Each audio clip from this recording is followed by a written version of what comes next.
Dito sa Papa Dudut Stories, ikaw ay hindi nag-iisa.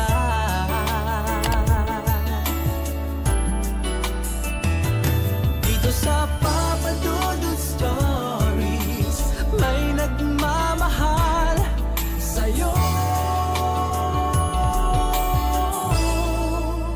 Papa Dudut Stories, Papa Dudut Papa Dudut. Sa lahat po ng mga nakatutok ngayon, huwag pong kalimutan mag-like, mag-share at mag-subscribe. Maraming salamat po sa inyong lahat.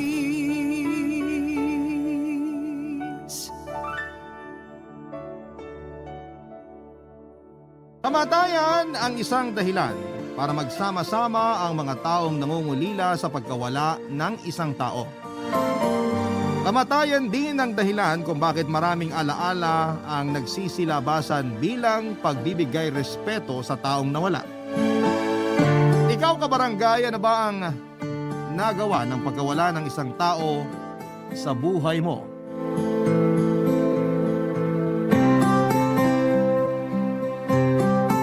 Dear Papa Dudut, ako nga pala si Maureen, 33 years old. Itong nakaraang taon lamang ay namatay ang aking papa. 60 years old si papa noong nawala siya. Inasahan ko na naman na yon dahil ng mga nakaraang taon ay naging pabaya siya sa kanyang kalusugan. At nakadagdag pa ang kanyang edad. Baliktad naman sa kuya Neil at mama ko. Nabigla sila sa pagkamatay ni papa. Nakita ko yon sa mga itsura at galaw nila after may balita sa amin na wala na si Papa. Nagpalakasan silang dalawa ng pag-iyak.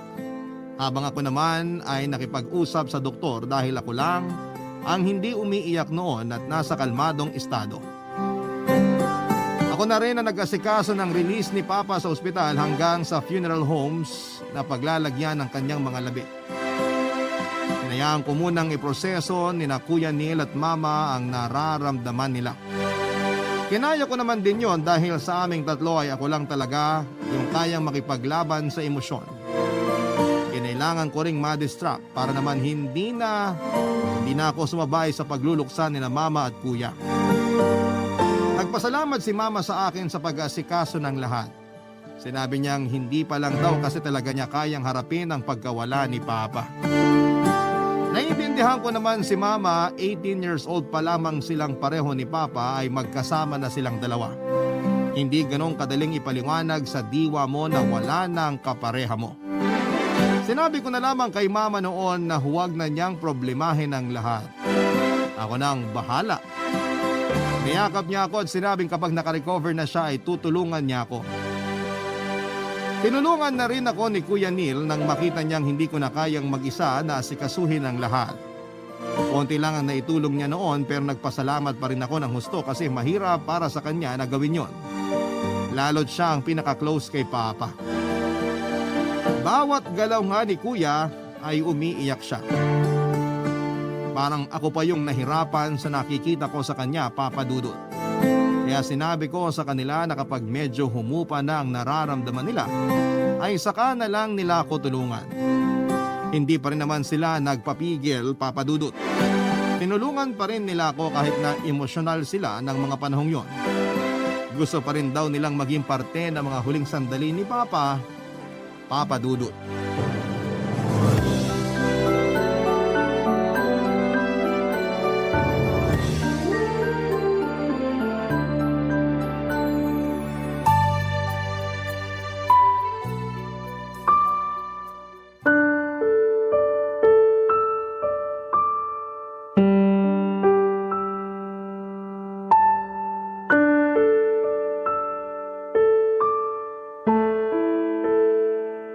Hindi na ba kayo iiyak? Sure? Umiyak man kami o hindi, tutulong pa rin kami. Hindi naman sa ayokong umiyak kayo. Kaya lang kasi nadidelay yung dapat gawin para sa burol ni Papa dahil sa kaiiyak ninyo eh. Pinupunan mo yung pag-iyak namin. Bakit ikaw hindi ka man lang umiyak? Kasi busy ako na inaasikaso lahat ng kailangan mula sa ospital hanggang dito sa chapel. Sa tingin niyo ba meron pa akong time para umiyak? At nagpapasalamat kami sa iyo, Maureen. Pero wag mo nang pigilan kung kailangan mo nang umiyak. Sumabay ka sa amin ng Kuya Neil mo. Kung sasabayan ko po kayong dalawa, di babahan na rito sa chapel at kailangan na nating ilikas yung kabaong ni Papa? Huwag ka nga nagbibiro ng ganyan. Magbigay ka naman ng respeto kay Papa. Hindi pa ba sapat tong pag-aasikaso ko sa lahat para lang patunayan na may respeto ako sa tatay natin? Huwag na nga kayong mag-away. Pareho kayong may tama. Pareho kayong may mali. Pero hindi ito ang tamang oras para himay-himayin natin kung sino ang tama at sino ang mali. Oras to para asikasuhin sa huling beses ang tatay ninyo. Sorry ma, nadala lang talaga ako rito kay Maureen. Parang pader walang emosyon. Alam mo, gusto sana kitang patulan pero mas gusto ko na lang tapusin yung mga kailangan para sa lamay ni Papa. Magpahinga ka muna. Bukas pa naman tayo magpapatuloy ng mga dadalaw sa tatay nyo. Hindi ka pa ata natutulog niyan. Kailangan ko na pong matapos to ngayon bago magtanghali. Bakit ba nagmamadali ka? Hindi naman tatakbo si Papa. Wala nang dugo yung paa niya. Hindi na yung maaagalo para tumakbo. Pag ikaw pwedeng biruin ng ganyan si Papa pero pag ako hindi. Tumigil na nga kayong dalawa. Tayong tatlo na nga lang ang naiwan dito. Hindi pa kayo magkasundo. Nakakahiya sa tatay ninyo. Basta kailangan kong tapusin to bago magtanghali. Kung iiyak lang kayo habang tinutulungan ako sa pag-aasikaso kay Papa, mas gusto ko pang matulog na lang kayo. Hinanda ko na yung higaan sa kwarto nitong chapel. Gigisingin ko na lang kayo kapag tapos na at kapag kailangan ko nang umalis. Bakit ka aalis? Saan ka pupunta? Sa trabaho. Kung may kailangan kang daanan sa trabaho mo, ibili mo na lang sa akin. Ako na lang ang lalabas. Si Mama na lang ang matulog.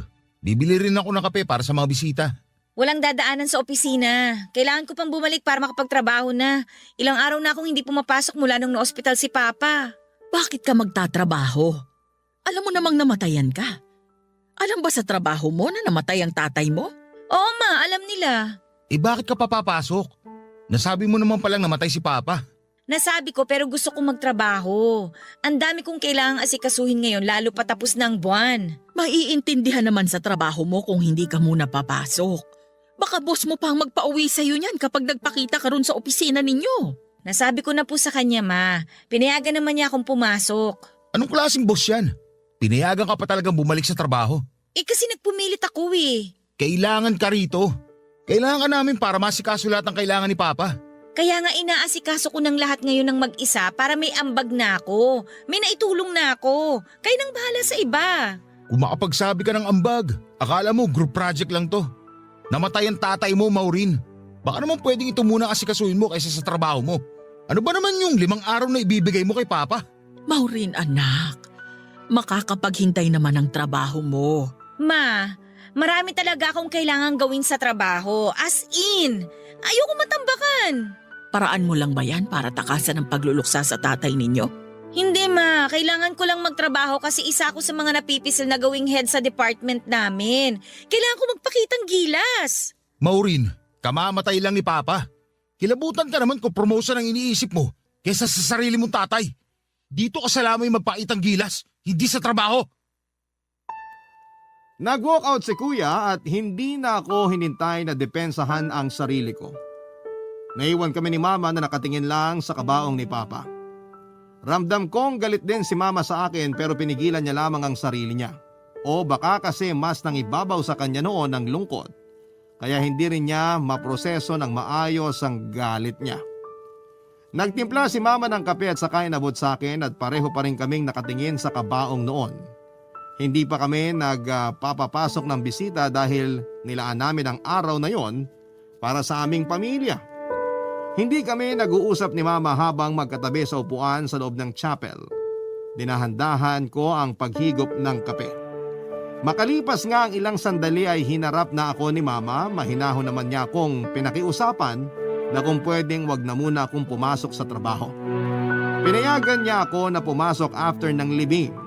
Sinubukan kong rasonan na kailangan kong pumasok sa trabaho pero dinaan niya ako sa pag-iyak. Wala na akong nagawa kundi ang pumayag na lamang, Papa Dudut. Kinofort ko si Mama habang umiiyak pero ang utak ko noon ay nasa table ko sa opisina namin. Iniisip ko kung paano ko tatapusin lahat ng trabaho ko oras na makabalik na ako sa trabaho. Hindi ko namalaya na kinakausap na pala ako ni Mama. Pinaulit ko kay Mama ang sinasabi niya at doon na siya nagalit. Doon na niya nailabas ang galit na naipon niya habang nagtatalo kami ni Kuya Neil. Nagalit siya dahil parang wala raw pakialam ako kay Papa. Hinintay niyang umiyak ako pero wala siyang napala at doon siya mas lalong naggalit at saka iniwan ako mag-isa sa chapel. Hindi ko na naiintindihan ang mga nangyayari, Papa Dudut. Wala naman akong ginawang kasalanan pero parang gusto na nila akong ipako sa krus. Naiwan ako mag-isa habang nakaharap sa kabaong ni Papa. Pero hindi pa rin ako umiiyak. Ang laman lang ng isipan ko noon ay kung paano ko tatapusin ang mga trabaho ko sa opisina. Nagtimpla ulit ako ng kape para maplansya ko ng maayos kung ano ang gagawin ko para hindi ako maungusan ng kakompetensya ko sa posisyon bilang head ng department ko, Papa Dudut.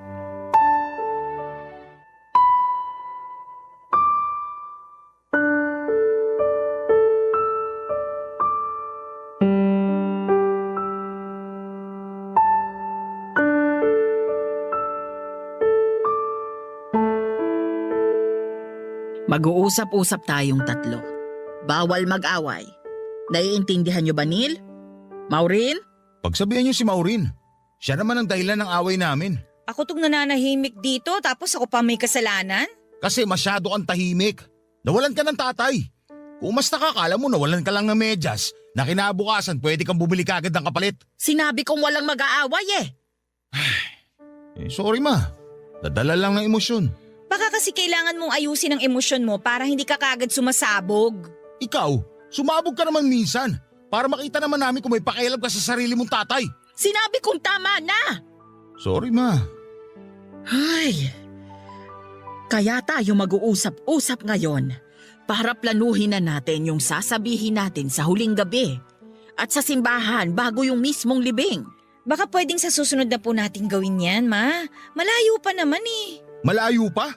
Pero kapag may kinalaman sa trabaho mo, kailangan urgent, no? Ma, nakikipag-away na naman to si Kuya, oh. Maureen, maganda na ngayon palang gumawa na tayo ng sasabihin natin sa huling gabi at sa simbahan. Kasi panigurado, hindi na tayo makakapag-isip ng maayos kapag dumagsa na yung mga bisita at mapangunahan na tayo ng emosyon. Ikaw ma, share mo naman naiisip mo kung meron ka ng plano. Bago ako dumako dyan sa mga planong gawin, gusto ko munang ikwento kung paano ako napasagot ng papa nyo nung nililigawan pa lang niya ako. Paano ka nga ba napasagot ni Papa, Ma? Lagi niya akong dinadalhan ng kasoy na benta ng kapatid niya. Walang palya yon. Tuwing dadalawin niya ako, lagi nang nakahanda ang kasoy. Di ba allergic kayo sa kasoy? Oo, pero hindi ko sinabi sa kanya na bawal sa akin ang kasoy. Sinabi ko na paborito ko yon kasi gusto ko ring magpa-impress sa kanya. Nahiya akong sabihin sa kanya na allergic ako sa kasoy. Siyempre, nanliligaw pa lang siya sa akin noon. Kaya ayoko naman bigla siyang panghinaan ng loob. Kailan niya nalaman na bawal pala sa inyo ang kasoy? Nung binyag mo na, Neil, inabutan niya ako ng kasoy habang hinihintay namin yung paring magbibinyag sa'yo. Nawala sa isip ko na hindi pa niya alam na bawal sa akin ang kasoy. Sinabi ko agad sa kanya na allergic ako sa kasoy. Nagulat siya. Nagtalo kaming dalawa kasi bakit daw ako nagsinungaling sa kanya. Dinamdam ni Papa yun? Ayaw kasi ng tatay ninyo ng sinungaling, hindi ba? Ayun, habang binibinyag ang kanil, nagtatalo kaming dalawa. Hindi na alam nung pari yung gagawin niya. Kung bibinyagan kanil o dahadasalan kaming mag-asawa. Kaya siguro hindi ako masyadong mabait. Kasi hindi ako nabinyagan ng maayos. Pwede pa kaya paulit? O kayo naman, ano yung gusto niyong sabihin sa huling gabi at libing? Pwede ko bang sabihin na si Papa yung kainuman ko? Hindi pwede. Dapat hindi mabahira ng hindi maganda yung alaala ng papa ninyo. Magandang alaala kaya yung inuman namin ni Papa. Paano naging maganda yun? Kasi dati nung nasa tamang edad naman ako para uminom, hindi ako iniimbita ng mga kaibigan ko na sumama sa kanila sa inuman. Sumama ang loob ko nun. O tapos, anong connection nun? Pinilit ko sarili ko sa mga kaibigan ko. Pumunta ako sa inuman kahit hindi naman nila ako iniimbitahan. Pinagmukhaan nila akong tanga. Hindi nila ako kinausap at para may senyasan sila para ibuli ako. Nakaramdam naman ako. Kaya umalis na lang ako. Bakit hindi ko nalaman yan? Kay papa ko sinabi. Nakita niya kasi ako na naglalakad pa uwi ng bahay. Kinuwento ko sa kanya yung nangyari. Doon niya na ako inaya sa bar para uminom. Para maranasan ko. Hindi ba parang weird na nagiinuman kayong mag-ama? Hindi naman. Kasi sabi niya, ituring ko siyang tropa nun at hindi bilang tatay. Ang saya! Ang dami namin na pag-usapan na dati tinatago ko lang. Tapos, naging tradisyon na namin yun. Isang beses sa isang buwan, nagiinuman kami na para magtropa lang. Bakit kaya hindi sa akin sinabi ng papa ninyo? Kasi sikreto naming dalawa yon. Pero tatapusin ko ng sikretong yun sa last night niya. Ikaw naman, Maureen. Anong gusto mong sabihin sa huling gabi at libing? Anong alaalang maibabahagi mo? Wala.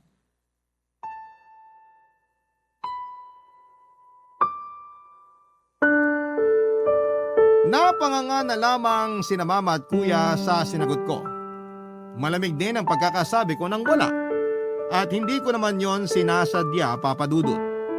Ganon lang din talaga akong makipag-usap. Sanay naman na silang ganon ako ka-distant at ka-cold. Pero dahil nga nagluluksa sila ng time na yon ay naging iba ang dating sa kanila. Sabay nila akong pinagalitan na parang kapitbahay ko lang daw si Papa kung tratuhin ko. Hindi na ako nabigyan ng tsansa na makasagot pa dahil puro galit na lang nila ang napakinggan ko. Hindi ko na rin naman ginustong ipagtanggol ang sarili ko sa kanila, Papa Dudut. Hindi ko naman ugaling laging ipaliwanag ang sarili ko sa iba. Kung hindi man nila ako kayang intindihin ay wala akong pakialam. Mas kilala ko naman ang sarili ko at kung anuman ang nakikita nila na ikakagalit nila sa akin, baka reflection lamang yon ng mga bagay na nililihim nila sa kanilang mga sarili. Kinulit ako ni Mama na pigain ang utak ko para may mailabas ako na pwede kong sabihin sa last night ni Papa. Naglabas pa si Mama ng mga pictures ko na kasama si Papa. Pero wala siyang nakitang emosyon sa akin.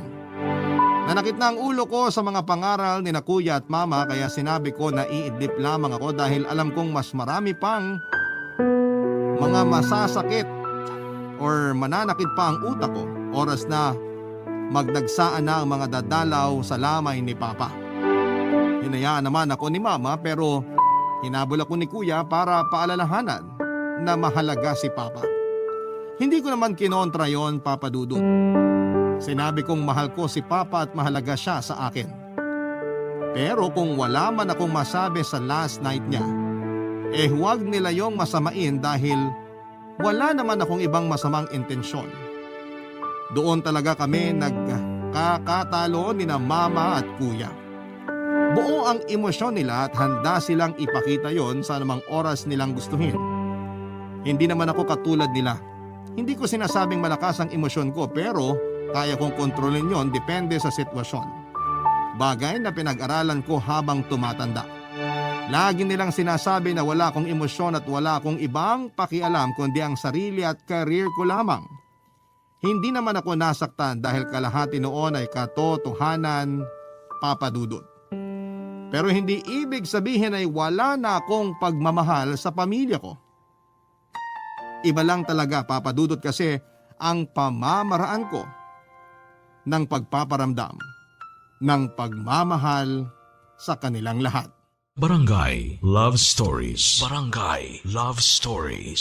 Marami ang nagbigay respeto kay Papa sa mga huling sandali niya. Iba't ibang mga tao ang nakita kong pumasok sa chapel at sumilip sa kabaong ni Papa. Meron yung mga pamilyar ako at karamihan naman ay hindi.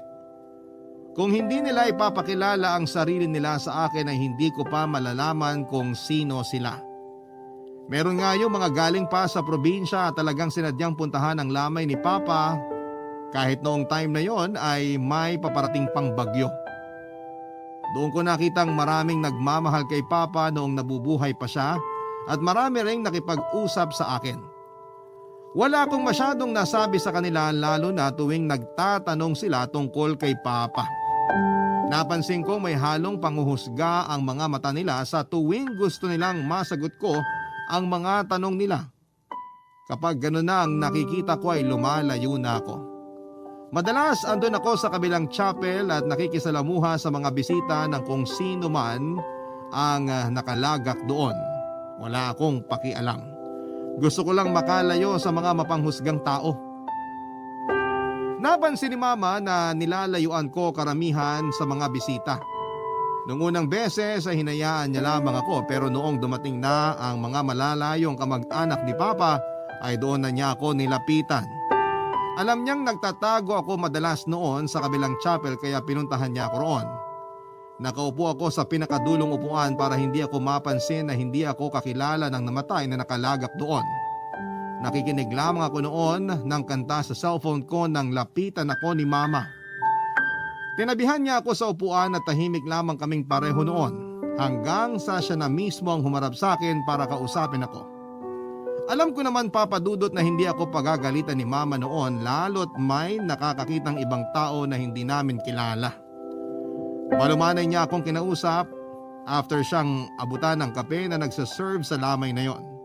Kumuha na rin ako ng kape dahil alam kong mahaba-habang usapan na mangyayari sa amin ng nanay ko noon, Papa Dudut.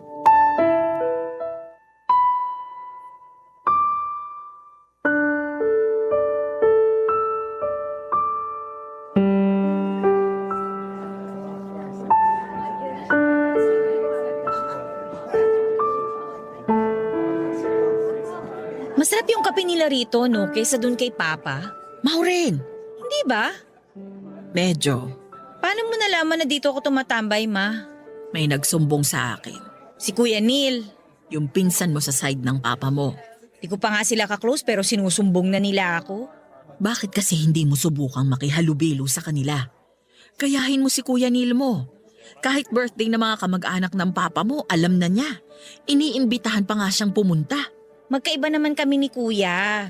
Alam niyo namang ilag ako sa mga tao lalo yung mga hindi ko naman kakilala. Pwede pa namang baguhin yon. Wala naman ako nasasaktang ibang tao kundi ako makikihalubilo sa kanila. Nasasaktan ang papa mo. Magtataka yun bakit sarili niyang kadugo ayaw mong pakisamahan. Tingnan mo, kakaiwas mo sa mga kamag-anak natin. Nababawasan yung oras mo, nababantayan ng papa mo sa mga huling sandali niya. Mas nababantayan mo pa kung sino man tong namatay dito sa chapel na to kaysa sa papa mo. Bumabalik din naman po ako rin sa atin pag nakalis na yung ibang tao. Hindi lang po talaga ako sanay sa maraming tao, Ma. Hindi naman palaging ganito. Ngayon lang maraming tao kasi namatay ang papa mo. Pagkatapos naman ng lahat ng to, kahit bumalik ka pa sa pagkukulong mo sa kwarto, wala nang pipigil sa'yo. Ay, naiinis lang kasi ako sa kanila eh. Ano bang ginawa nila? Pinaparamdam nila na wala akong emosyon o wala akong pakialam sa pagkamatay ni Papa. Pinaparamdam ba nila yan? O ikaw lang mismong nakakaramdam na parang wala lang sa iyong pagkamatay ng papa mo? Pati ba naman kayo, Ma? Hinuhusgahan ako? Kung ganyan kayo, magtatago na lang ako sa ibang chapel at doon ako iinom ng kape. Hindi kita hinuhusgahan. Gusto ko lang malaman kung bakit iba ang reaksyon mo sa pagkamatay ng papa mo. Nakailang timba na kami ng luha ng Kuya Neil mo. Pero ikaw muta lang. Lagi kang tulog. Kung hindi naman, lagi kang nagtatago sa lamay ng iba. Kaya ako nagtatago dahil sa mga ganitong usapan eh. Hindi ba pwede magkakaiba lang tayo ng paraan ng pagluluksa? Para kasing hindi normal na hindi ka umiiyak. Kailan ba ako naging normal sa paningin ninyo ni Kuya? Nadadala ka lang ng emosyon. Tapos ngayon may emosyon na ako. Hindi ba sabi niyo kanina wala? Ubusin lang natin tong kaping hawak natin tapos sasabay ka na sa akin pabalik sa chapel ng papa mo. Ma. Kung iba ang paraan ng pagluluksa mo, sige, iintindihin ko. Pero samahan mo naman kami ng kuya mo sa paraan ng pagluluksa namin. Pamilya tayo, Maureen. Kailangan natin ng isa't isa, lalo sa ganitong sitwasyon. Ay, okay. Subukan mo lang ding makinig at makipagkwentuhan sa mga kamag-anak ng papa mo. Makinig ka sa mga alaala nila tungkol sa papa mo. Malay mo sa ganong paraan, mas makilala mo siya kahit wala na siya rito sa mundo. Inubos lang namin ang kape at saka umalis na sa chapel na yon para bumalik naman sa chapel ni Papa. Doon na kami sinalubong ng mga bagong dating na bisita at lahat sila ay mga kaibigan ni Papa noong nag-aaral pa lamang siya. Sinamahan ako ni Mama para i-entertain ang mga bisita, Papa Dudut. Tinulungan niya ako na makipag-usap sa kanila at hindi ako naging komportable. Pero sa tuwing napapasulyap ako sa kabaong ni Papa ay nakukonsensya ako na hindi kausapin ang ibang tao na nagmamahal sa kanya. Kaya naman sinubukan ko pang habaan ang pasensya ko lalo na sa mga bisitang may mga hilig makialam sa buhay ng iba. Yun lang naman kasi ang iniiwasan kong mga tao at karamihan sa mga dumalaw kay Papa ay ganon ang ugali. Pero meron din namang iba na may dalang respeto, Papa Dudut. Iyon ang mga pinili kong lapitan at kausapin tungkol sa alaala nila kay Papa. Masaya akong nakinig sa mga kwento nila na hindi ko inakalang nagawa pala ni Papa noong kabataan niya. Nakisabay sa kwentuhan si Mama at dumating na rin si Kuya Neil at sumabay na rin sa amin. Marami akong nalaman tungkol kay Papa sa pakikipag-usap sa mga taong yon. Aaminin ko na konti lang ang alaalang meron ako kay Papa. Kahit nung bata ako'y nasanay ako lagi na mag-isa at nakakulong lamang sa kwarto. Puro libro at konting manika lang ang kasama ko pero masaya na ako noon. Sinubukan naman akong lapitan ni Papa pero hindi ko siya masyadong pinansin dahil nakatuon ang atensyon ko sa mga binabasa kong libro at sa mga assignment ko sa school. Kaya hindi na rin niya sinubukan pang makipaglapit sa akin noong napansin niyang nagiging awkward lagi ang mga pagsisikap niya na maging close kami. Kaya tinunan niya ang atensyon niya at nag-focus kay Kuya Neil. Hindi ko naman masisisi si Papa kung hindi na niya sinubukang ipilit ang sarili niya sa akin. Ang nagustuhan ko nga sa kanya ay binigyan niya ako ng kalayaan na gawin kung ano man ang gusto kong gawin, Papa Dudut. Hindi katulad ni Mama na kailangang iayon ko lagi ang desisyon ko sa kalagayan ng pamilya namin. Iyon ang dahilan kung bakit lumayo rin ang loob ko kina Mama at kay Kuya. Kasi parang hindi nila ako maintindihan at puro sarili lamang nila ang importante. Yun din ang naging dahilan para hindi nila ako makitaan ng emosyon, Papa Dudut.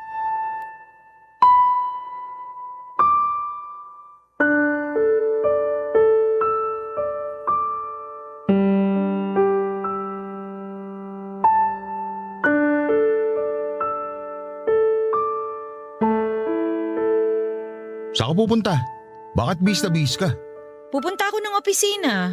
Talaga bang ipipilit mo yan? Half day lang ako papasok ngayong araw. May mga kailangan lang akong gawin. Nagkaroon kasi ng problema sa ibang reports na pinasa sa akin eh. Alam naman sa opisina nyo na namatayan ka.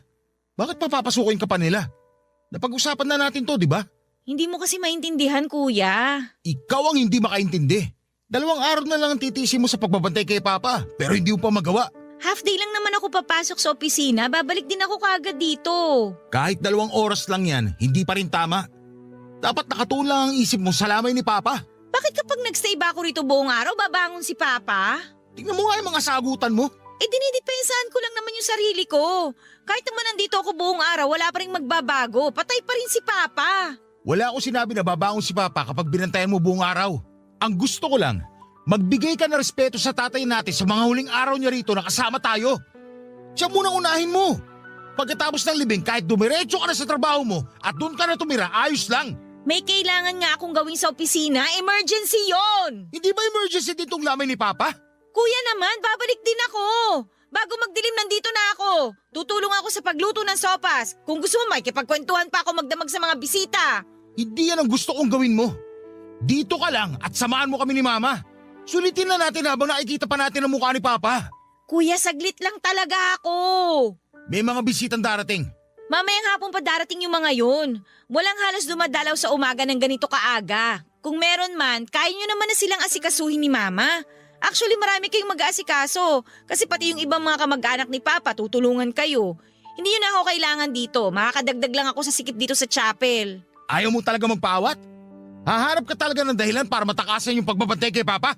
Hindi naman kasi kailangan bantayan si Papa. Hindi siya tatakbo, no? Subukan mo pang magbiro ng ganyan tungkol kay Papa. Tatamaan ka na sa akin. Sorry. Alam ko hindi kayo naging close ni Papa. Alam ko rin na mahalaga sa'yo ang trabaho mo.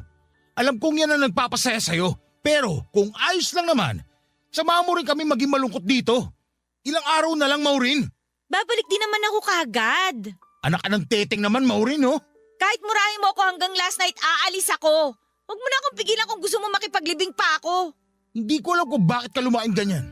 Hindi ko alam kung anong pinakain sa'yo sa trabaho mo para magkaganyan ka. May pangarap lang ako sa buhay. May pangarap din ako. Pero isasantabi ko yun ng ilang araw para lang magbigay ng respeto sa taong nagbigay sa akin ng oportunidad para mabuhay.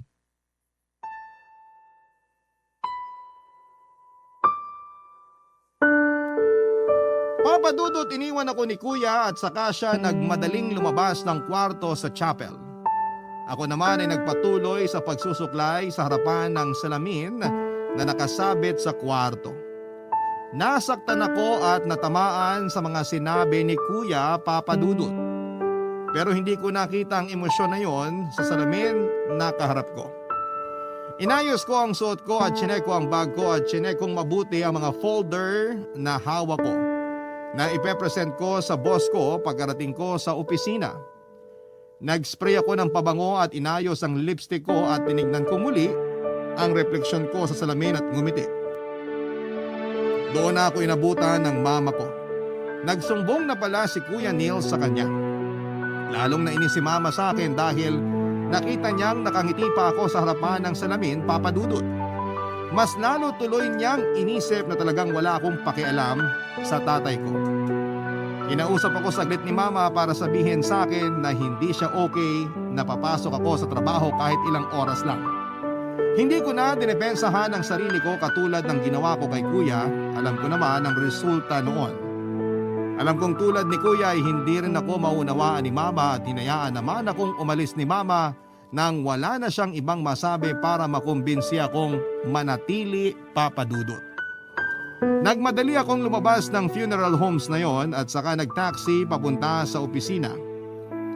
Binabasa kong reports na hawak ko habang nasa loob ng taxi.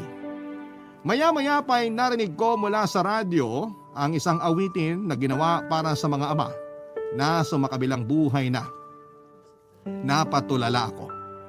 Hindi ko alam kung paraan ba yon ng Panginoon para kumbinsihin din akong bumalik sa lamay ng tatay ko. Pero hindi ako nagpatinag at lalo na nung binalikan ko ang isang alaala ni Papa na hindi ko makakalimutan. Mas lalo tuloy akong nagpursiging makarating na sa opisina para magawa na ang trabaho ko. Kahit sa opisina ay nagulat din silang lahat sa pagpasok ko. Pinaliwanag ko naman na may mga kailangan lang akong gawin. Dahil kung hindi ko yon aasikasuhin ay magkakaroon ng problema sa monthly reports namin. Hindi na lang nila ako inimikan at hinayaan nila akong makaupo sa cubicle ko. Inayos ko ang kailangan kong ayusin at saka kinausap ang boss ko. Tulad ng pangako ko kay Kuya Neil ay nakabalik ako bago magdilim.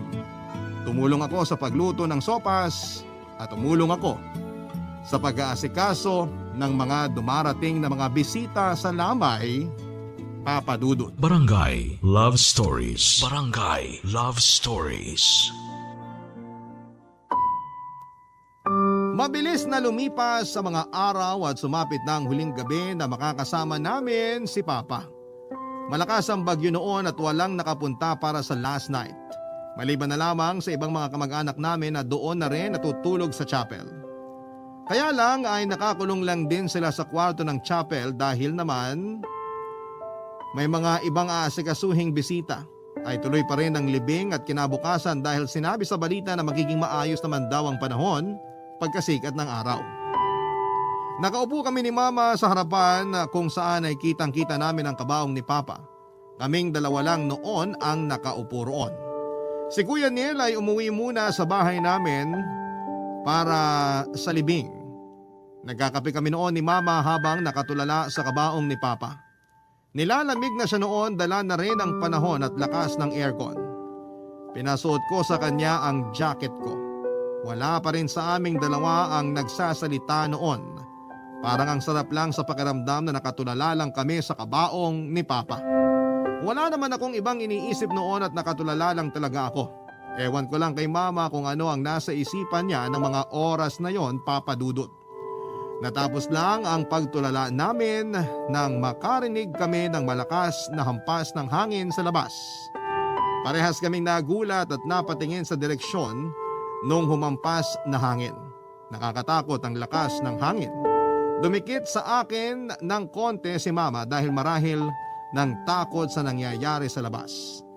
Nilagay ko ang braso ko sa kanyang balikat para iparamdam na ayos lang ang lahat. Nginitian niya ako at isa yon sa mga piling pagkakataon na magkasundo kami ni Mama. Kaya naman sinulit na naming pareho yon. Kung nakikita man kami ni Papa sa ganong sitwasyon ay baka nakangiti na rin yon at nakitabi na sa amin. Maya-maya pa ay kumuha ulit ng kape si Mama at nagdala na rin siya ng biskwit at sinabi niyang kailangan na naming ubusin yon dahil hindi namin pwedeng iuwi ang mga yon pagkatapos ng libing. Bumalik kami sa pagtulala habang ini-enjoy ang init ng kape at lutong ng biskwit.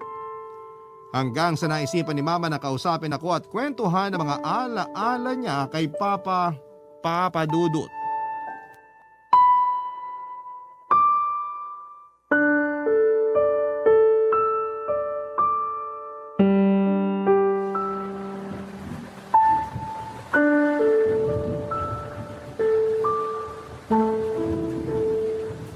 Alam mo ba, ang biskwit na to, ang unang solid food na pinakain sa'yo ng papa mo.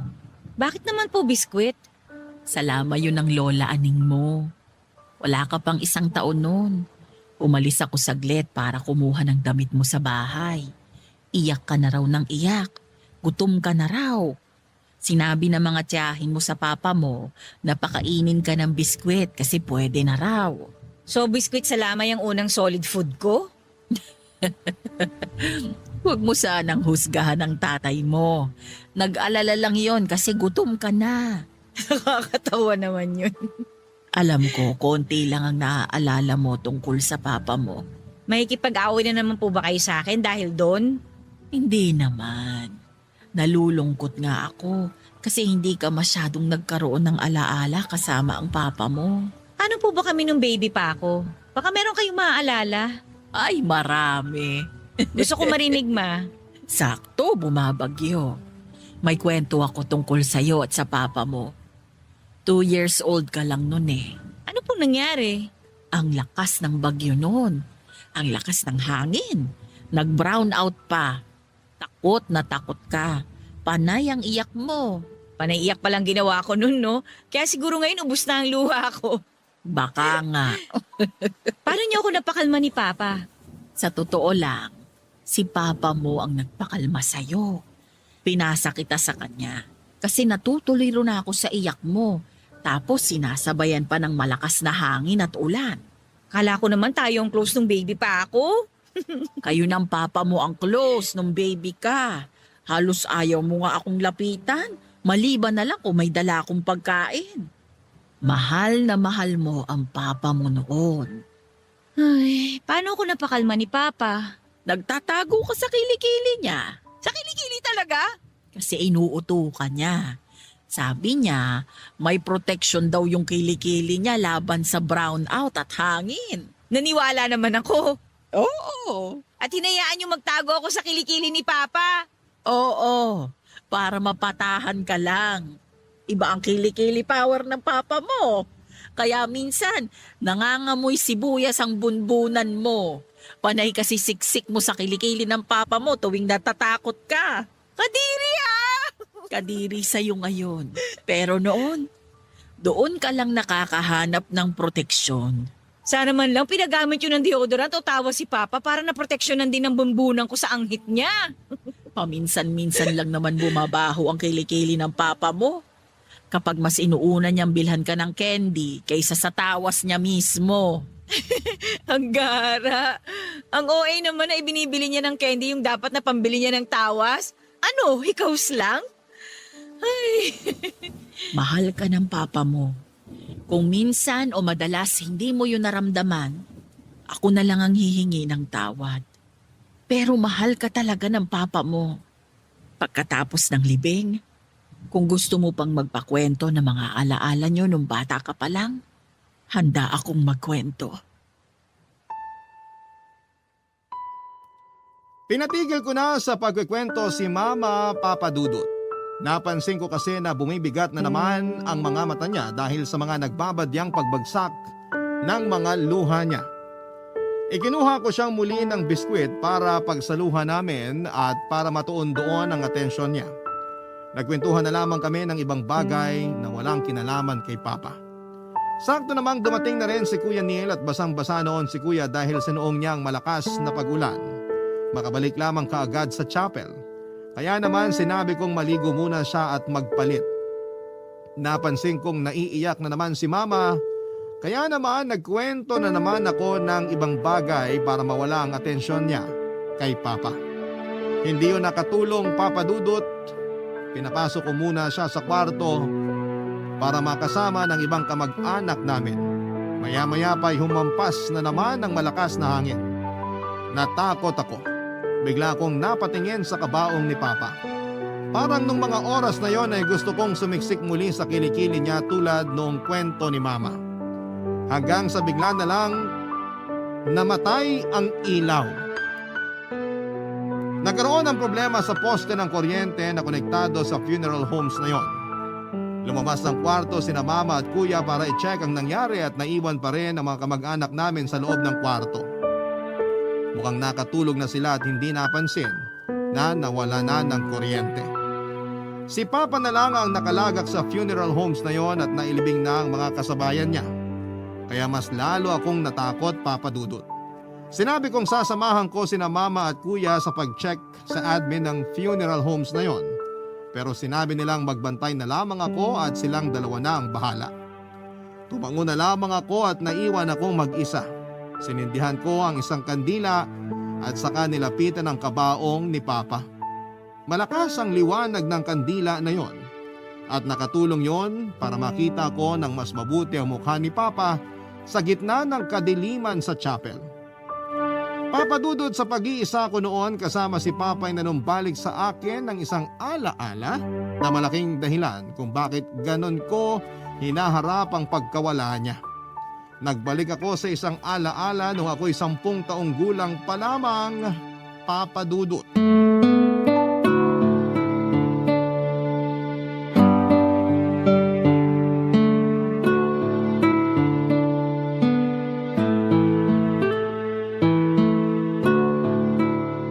Maureen, ano tong sinabi ng mama mo na bumabagsak ka raw sa klase mo? Totoo ba yun? Totoo po. Ano bang nangyayari? Mahina po ang ulo ko eh. Hindi ako naniniwalang mahina ang ulo mo. Yun lang naman po ang dahilan kung bakit bumabagsak ang grade ng estudyante. Hindi lang naman yun ang dahilan. Mahina rin ang utak ko nung nag-aaral ako. Pero nakakapasa naman ako. Siguro kasi nagbigay kayo ng floor wax tsaka walis tambunan para makapasa. Hindi sinipagan ko lang talaga. Hindi man kasing taas nung grado ng iba, pero pwede na. Ang importante, pinaghirapan ko yun. Sabihin mo sa akin, ano ba talagang nangyari? Hindi ka naman ganyan dati. Ang tataas kaya ng grades mo dati. Pa, pwede ba akong lumipat ng school? Ha? Bakit gusto mong lumipat? Para tumaas ulit yung grades ko. Anong kinalaman ng school mo ron? Pag iba na school ko at iba rin yung mga kaklase at teachers ko, hindi na nila ako ikukumpara kay Kuya Neil. Kaya ka ba bumabagsak dahil kinukumpara ka sa Kuya Neil mo? Kasi sabi po nila, mas matalino si Kuya sa akin, mas magaling sa sports, marami siyang medal, marami siyang sinalihang contest, ang dami niyang napapanalo sa school namin. Oh, tapos? Iyon na po, kaya ako bumabagsak kasi hindi ko kaya makipagsabayan kay Kuya. Bakit kasi kailangan mong makipagsabayan sa kuya mo? Bakit kailangan mong makipagkompetensya sa kanya? Kasi yun naman po ang gusto nila eh. Eh ikaw, ano ba sana yung gusto mo? Basta pa, ilipat niyo na ako ng school. Doon kaya ko ng galingan ulit, promise po. Kahit sa pinakamalayong eskwelahan pa kita ilipat, kung hindi mo kayang makita ang liwanag na nakatago sa sarili mo, mauulit lang ang nangyari. Makakahanap ka ng ibang tao na pagkukumparahan mo ng sarili mo. Magtatago ulit ang liwanag na sinasabi ko. Hindi ko po kayo maintindihan, pa. Alam kong mahihirapan ka pang intindihin ang mga sinasabi ko. Pero balang araw, pag mas lumawak na ang isip mo, maiintindihan mo na to. Babalikan mo tong usapan natin at saka mo maiintindihan na kailangan mo lang hanapin ang liwanag sa sarili mo. Liwanag? Ilaw po ba yun? May ilaw sa katawan ko? Hindi literal yon, anak. Basta, ipangako mo sa akin na kapag nagkaedad ka, babalikan mo tong usapan natin. Ikaw na mismo ang gumawa ng paraan para maintindihan mo yung sinasabi ko sa'yo ngayon. Eh di sabihin niyo na lang ulit sa akin pagtanda ko. Ipaalala niyo po ulit sa akin. Mas maiintindihan mo kapag ikaw mismo ang maghihimay-himay ng mga sinabi ko pagtanda mo. Pinapahirapan niyo naman ako, Papa. Maraming bagay ang gumaganda kapag dumaan sa hirap at sakripisyo. Kaya paghirapan mo ang pag-aaral mo. Diyan ang simula para malaman mo kung anong pangarap ang gusto mo para sa sarili mo. Paano yung mga nagkukumpara sa amin ni Kuya? Sila po kasi yung nagpapahina ng loob ko eh. Mapapahina nila ang loob mo kung hahayaan mong mangyari yun. Hanggat hindi mo sinisindihan ang liwanag sa'yo, mapupundi ka lang sa mga sinasabi ng ibang tao. Hindi ko na naman po maintindihan. Hindi ko alam paano sisindihan yung liwanag na sinasabi niyo. Ganito na lang, ano ba ang pangarap o gusto mo sa buhay? Ano ba yung sa tingin mo magpapasaya sa'yo? Ay, gusto ko po maging boss sa malaking office. Kita mo? Nakita ko sa mukha mo yung liwanag matapos mong sabihin yung gusto mong maging. Ha? Nagliwanag po ako? Oo, kasi masaya ka sa gusto mo at sa pangarap mo. Kaya ka nagliliwanag. Yan ang hindi dapat mawala sa'yo. Hindi po dapat mawala yung pangarap ko? Nakuha mo! Hayaan mo na ang pangarap mo ang magbigay ng liwanag sa pagkatao mo para mahanap mo yung daan papunta rin sa totoong magpapasaya sa'yo. Naintindihan ko na po, Pa. Kaya mo bang ipangako sa akin na hahanapin at hindi mo iwawala ang liwanag mo? Pangako ko po. Kahit mawala na ako sa mundo na to, tatandaan mo na matatanaw ko mula sa itaas kung inaalagaan mo ang liwanag mo. Doon na nga natigil ang pagbabalik tanaw ko sa isang alaala na hindi ko gustong ibahagi sa iba. Doon na rin nagsimulang mamuo ang mga luha sa mata ko. Hawak ko pa rin ang kandila at nakatingin pa rin ako kay Papa. Napakapayapa ng mukha niya habang nasisinagan ng liwanag mula sa kandila na hawak-hawak ko. Pinagmasdan ko ang hawak kong kandila, Papa Dudut. Patuloy ang pagliwanag noon kahit na ilang beses nang sinusubukang patayin ng hangin sa paligid. Naging matatag ang kandilang yon kahit na ilang beses nang lumuha dahil sa apoy. Binalikan ko kung paano i-describe ni Papa ang liwanag na gusto niyang makita sa akin mula pa pagkabata. Yon ang naging gabay ko para mahanap ang liwanag ko, Papa Dudut. Hindi ko yon nagawang sabihin sa kanya dahil nag-focus ako sa paghahanap ng liwanag na yon. Nag-focus din ako kung paano hindi mapupundi ang liwanag at iniwasan ko lahat ng taong pwedeng pumundi ng liwanag na hawak ko. Naging matigas ako at hindi nakita ng emosyon para walang sumalag sa pagkamit ko ng liwanag. Dahil sa pagtuon ko ng atensyon ko roon ay nakalimutan ko nang lingunin ang dahilan para makilala ang liwanag ko. Si Papa Dudut. Iniwanan ko siya sa dilim sa kagustuhan kong habulin ang liwanag ko. Hanggang isang araw ay kinuha na rin ng ibang liwanag si Papa. Liwanag na siya lang ang tanging nakakakita. Papa Dudut, sa unang pagkakataon ay hinayaan ko ang sarili kong umiyak. Doon ako inabutan ni na Kuya at Mama. Niyakap nila ako at sinabayan ako sa pagluluksa ko. Hindi sila umiyak at hinayaan nilang kunin ko ang oras na yon para pagbigyan ng sarili kong magluksa. Mahirap ang mawala ng magulang lalo na kung ang magulang na yon ang naging inspirasyon mo para magpatuloy na hanapin at alagaan ang liwanag na gusto mo sa buhay mo. Yung liwanag na hindi nakaasa sa ibang tao kundi sa sarili mo lamang. Yon ang itinuro sa akin ni Papa.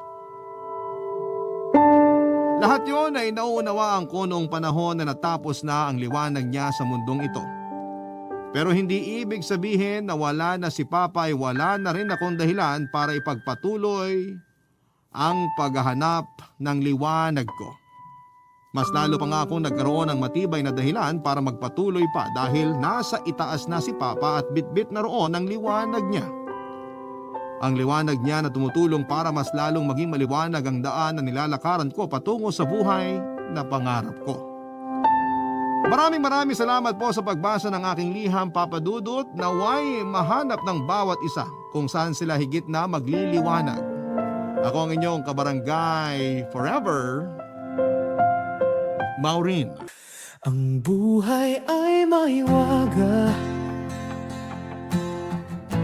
laging may lungkot at saya. Sa Papa Dudut Stories, laging may karamay ka. Mga problemang kaibigan, dito ay pakikinggan ka. Sa Papa Dudut Stories, kami ay iyong kasama. Dito sa Papa Dudut Stories, ikaw ay hindi nag-iisa.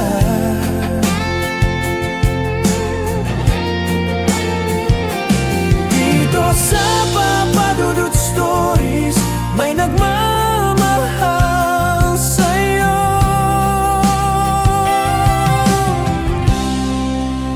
Papa Dudut Stories, Papa Dudut Stories, Papa Dudut Stories.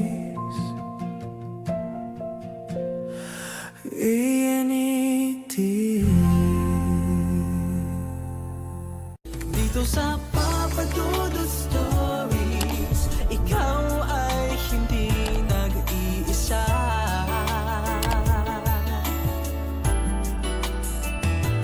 Dito sa Papa Dudut Stories, may nagmamahal sa'yo. Papa Dudut Stories, Papa Dudut Sa lahat po ng mga nakatutok ngayon, huwag pong kalimutan mag-like, mag-share at mag-subscribe. Maraming salamat po sa inyong lahat.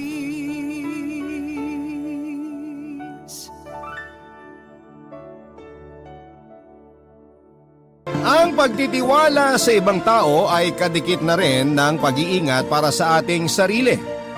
May ibang tao kasi na mapagsamantala at naghihintay lang ng oras para magawan tayo ng masama. Ikaw kapuso, minsan ka namang ginawa ng masama ng taong pinagkatiwalaan at minahal mo.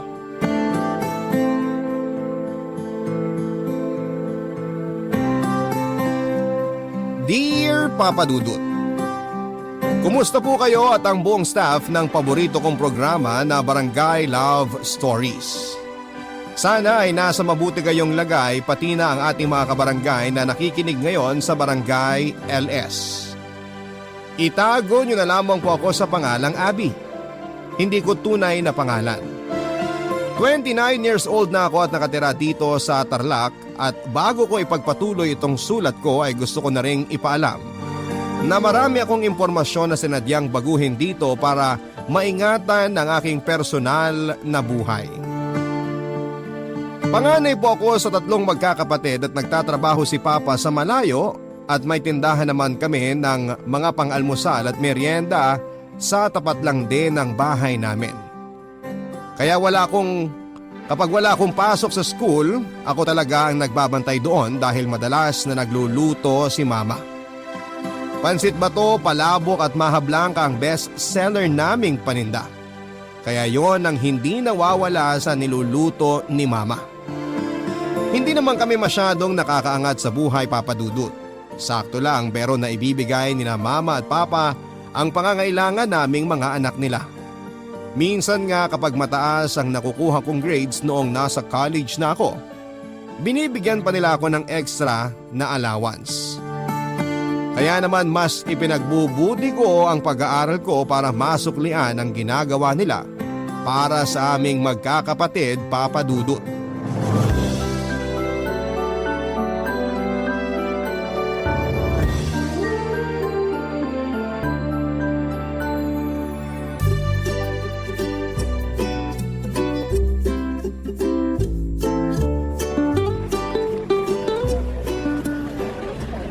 Hi, Beshi! Pabili naman ako ng pansit bato sa puto. O sige, ilang order ba? 2 pansit bato at 3 puto, Beshi. Okay, sandali lang ha. Hi, Abby. Pabili naman ng mahabalangkat pansit ba to? Ilang order sa'yo, Dennis? Tig-isang order lang. O sige, sandali lang ha. Ito na, aayusin ko na yung mga order mo. Uy, Beshi! Nauna ako umorder. Bakit inuuna mo pang asikasuhin ang order ni Dennis? Mamaya ka na, Beshi, hindi ka naman nagmamadali eh. Okay lang naman kahit unahin mo ng order niya. Hindi rin naman ako nagmamadali. Ano ka ba? Ayos lang yun dito sa kaibigan ko. Saka magchichikahan pa naman kami dito sa tindahan, kaya okay lang na unahin na kita. Di ba, Beshi? Oo na. Bilisan mo na lang dyan at baka mainip pa tong si Dennis. Oo, eto na nga. Ang dami mo kasing daldal eh. O Dennis, narinig mo ha, okay lang daw na unahin kita. Sige, kayong bahala. Eto na ang order mo, Dennis. Dinagdagan ko na yung pansit bato kasi alam ko na paborito mo yan. Ikaw talaga. Baka mamaya mapagalita ka na naman ng mama mo. Hindi yun. Kasi suki ka naman dito sa tindahan namin. Kaya gustong gusto ko na dito bumibili ng almusal eh. Kasi sulit palagi ang order ko. Eto palang bahid ko. May sukli pa yan pero keep the change na lang. Nox naman, may patip pa talaga. Thank you. Wala yun. Sige na, alis na ako. Bye! Ingat ka, Dennis. Bye! Ingat ka, Dennis! Bye! Uy, ano ka ba? Tigilan mo na nga yung panggagaya mo sa akin para kang tanga dyan. Eh, ikaw dyan eh. Ang arte-arte mo. 2 piso lang naman yung sukli na hindi niya nakinuha. Pero yung ngiti mo pang 20 pesos na tip. Saka pwede ba? Ikaw ang tumigil sa ginagawa mo. Ha? Ano sinasabi mo dyan? Huwag ka nang tumalak dyan. Ito na aayusin ko na yung mga order mo. Sus! Kunwari pa to. Eh halos lumabas na nga yung planetang Mars sa malamundo mong pagkakangiti kay Dennis. Halatang halata na bigla kang kinabag sa kilig kanina eh. Grabe ka naman, Beshi. Hindi naman ako masyadong kinikilig sa kanya. Hindi raw pero kulang na lang. Siya ang pagtakali mo ng order niya sa dami ng pansit na binigay mo sa kanya. Ano ba talaga nagustuhan mo dyan kay Dennis? Bakit? May itsura naman siya. Kahit kargador siya ng mga gulay at isda sa palengke, ang ganda naman ng pangangatawan niya. Maganda nga ang pangangatawan. Pangit naman ang muka. In short, hipon siya. Kain katawan, tapon ulo. O ikaw kanina mo pa nilalait si Dennis. Saka hindi totoo na pangit ang mukha niya. Siya kaya ang pinakagwapong kargador na nakilala ko.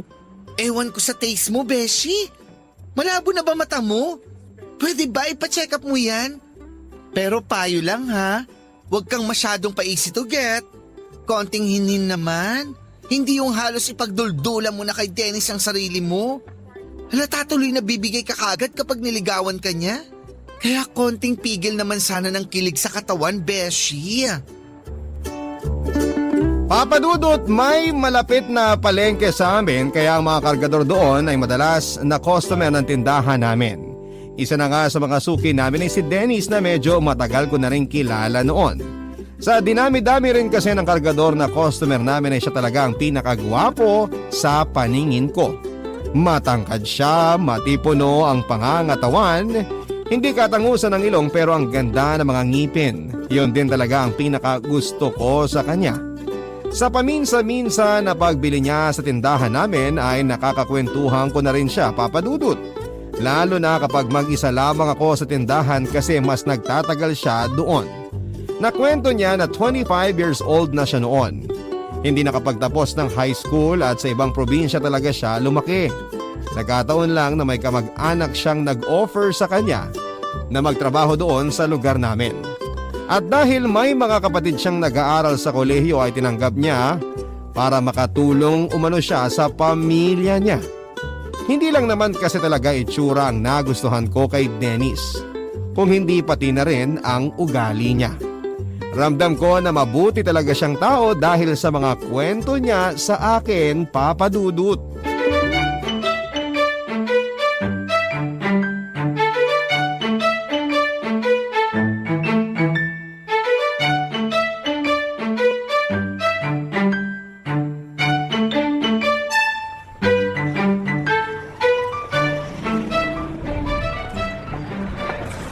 Hi, Abby! Hi din, Dennis. Tinanghali ka yata ngayon. Oo, kasi ang sakit ng ulo ko kanina. Kaya hindi rin ako nakapasok sa trabaho. Bakit? May sakit ka ba? Masama pa rin ba ang pakiramdam mo hanggang ngayon? May gamot kami dito. Ano bang kailangan mo? Wala akong kailangang gamot, Abby. Medyo okay na rin naman ang pakiramdam ko ngayon. Sigurado ka ba? May gamot naman kami dito. Pwede naman kitang bigyan kung sakali. Hindi na kailangan kasi puwera biro, okay na ako ngayon. Medyo sumakit lang ang ulo ko dahil sa hangover. Naparami yatang inom ko ng alak kagabi. Ayun naman pala. Akala ko kung ano nang dahilan ng pagsakit ng ulo mo. Medyo naglabas din kasi ako ng sama ng loob sa mga kasama kong uminom kagabi. Kaya hindi ko na malaya na ang dami ko na palang nainom. Tungkol saan ba yung sama ng loob mo? Tungkol ba sa mga katrabaho mo? Hindi sa kanila. Kanino? Naku, ang dami ko ng tanong. Kung ayaw mo magkwento, ayos lang naman. Sino ba naman ako para kwentuhan mo ng mga personal na nangyayari sa buhay mo, di ba? Ano ka ba? Magkaibigan na tayo, Abby. Kaya magkukwento talaga ako sa'yo. Ang totoo kasi, nakasagutan ko ang tatay ko nung tumawag ako sa kanya sa probinsya. Nalaman ko na nilusay niya pala yung perang inutang ko para ipampagawa sana ng kusina ng bahay namin. Baka naman may importante lang na pinagkagastusan ng tatay mo. Kailan pa naging importante ang sabong para ubusin niya ang pera namin dun? Ginastos niya pati na yung pang-tuition dapat ng kapatid ko na nag-aaral sa college. Grabe, nakakasama nga ng loob yung ginawa niya, Dennis. Oh, di ba? Sino ba namang hindi magagalit kapag nalaman yun? Inutang ko na nga lang ang pera na yun eh. Tapos ipapatalo niya lang sa sabong. Nabaon na nga ako sa utang, tapos pati budget sa sarili ko, pinoproblema ko na rin ngayon. Ay, pasensya na, Abby. Sa'yo ko patuloy na ilabas tong mga sama ng loob ko ngayon. Wala yun.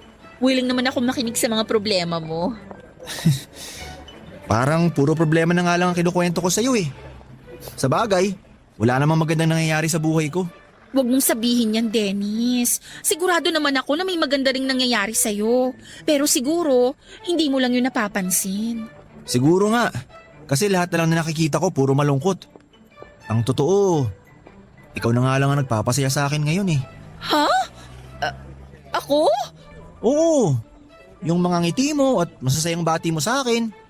Hindi mo alam kung gaano mo napapagaan ang loob ko sa tuwing natataon na ikaw ang tao dito sa tindahan nyo.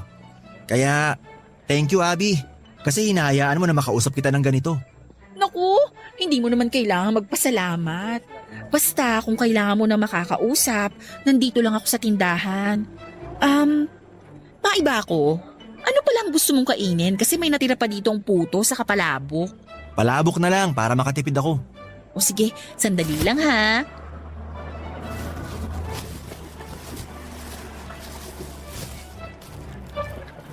Eto na ang order mo. Saka huwag mo na ring bayaran yan. Libre ko na yan sa'yo. Hala, seryoso ba? Nakakahiya naman. Okay lang yun kasi konti lang din naman yan. Ganun ba? Ay naku, salamat. Pero, Abby, kakapalan ko na rin ang mukha ko ha. Nandito na rin naman ako ngayon eh. Pwede bang mangutang ng pera sa'yo? Ha? Magkano ba ang kailangan mo? 500 sana. Pang budget ko lang ngayong linggo. Nasa aid kasi talaga ang pera ko na magpadala ko kina tatay sa probinsya. Ibabalik ko rin kaagad sa susunod na linggo pag sweldo ko. Pero kung wala kang extra dyan, okay lang naman. Naiintindihan ko kasi alam ko na hindi pa talaga tayo, hindi pa tayo ganun ka-close para pahiramin mo ako. Dennis, ikaw na ang nagsabi na magkaibigan tayo, di ba? Kaya ayos lang sa akin kung mangutang ka. Ibig sabihin, mapapahiram mo ko ng pera? Oo naman. Walang problema sa akin. Kasi ibabalik mo naman, di ba? Kaya papautangin kita. Grabe! Thank you, Abby! Sobrang swerte ko talaga na kaibigan kita. Thank you talaga! Alam ko na hindi ko dapat pinautang si Dennis, Papa Dudut. Parang nababasa ko na sa isipan ko ang mga komento ng mga kabarangay natin na nakikinig ngayon. Pero naawa rin kasi talaga ako sa kwento ng buhay ni Dennis.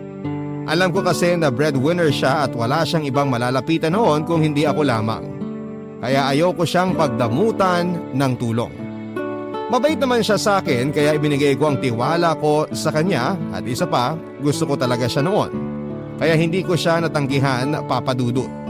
Lalo na noong parang nagpapaawa ang mukha niya. May kumikirot sa puso ko kaya lumambot kaagad ito at pinautang ko na kaagad si Dennis.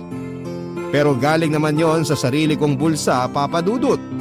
Kaya hindi ko na rin yon pinaalam pa kay Mama kasi sigurado ko na pagagalitan niya ako sa ginawa ko na pagpapautang kay Dennis, Papa Dudut. Mga kwento ng pag-ibig, kwento ng buhay, at kwento ng pag-asa. Nasa Spotify na! Barangay Love Stories. Pakinggan kahit kailan, kahit saan. Barangay Love Stories sa Spotify. Kinig na, kabarangay! Papa Dudut, binalik din naman kagad ni Dennis ang perang inutang niya sa akin. Labis din siyang nagpasalamat sa akin noon tapos ay binilhan pa ako ng ice cream nang may dumaang naglalako sa tapat ng bahay. Niligtas ko raw kasi siya sa pagkakagutom ng linggo na yon kaya dapat lang daw na makabawi siya sa akin kaya niya ako nilibre. Dahilan din yon para mas lalo ako magtiwala sa kanya at mas maging close pa kami sa isa't isa. Madalas tuloy ang pagtambay niya sa tindahan namin kapag ako lamang ang nagbabantay. At kapag nandun si Anton ay pinapalis ko kaagad ang kaibigan ko para makapag-solo kaming dalawa ni Dennis. Bago pumasok at pagkagaling ko sa eskwela, sa tindahan kaagad ako tumatambay, Papa Dudut. Natutuwa naman si Mama kasi nagagawa niya ang ibang mga kailangan niyang gawin kapag nasa tindahan ako. Akala pa niya ay manghihingi ako ng extra allowance sa kanya kaya ako nagsisipag. Pero ang hindi niya alam, gusto ko lang talaga na makausap si Dennis. Kaya ako nagpipresenta na magbantay kapag may tinda kaming almusal o merienda, Papa Dudut.